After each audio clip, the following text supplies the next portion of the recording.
Nanawagan naman po si Father Vino Sascon Jr., ang rektor ng Minor Basilica at National Shrine ng Jesus Nazareno sa mga depotong nakapila para sa tradisyonal na pahalik sa itim na Nazareno na ugaliing mag-sanitize. Ayon kay Sascon, mahalaga ang agarang paghuhugas ng kamay o paggamit ng alkohol matapos hawakan ang rebulto upang maiwasan ang pagkalat ng anumang sakit. Nagsimula na noong Lunes ng gabi ang pila para sa pahalik sa itim na Nazareno sa Carino Grandstand kung saan inaasahang dadagsa ang libu-libong deboto. Dagdag pa ni Father Sascon, ang pagiging maingat ay isang mahalagang bahagi po ng pananampalataya at paggalang sa kapwa, lalo na sa gitna ng ganitong makakapal na pagtitipon.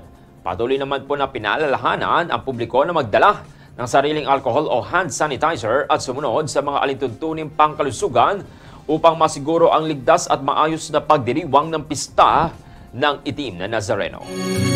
Good morning.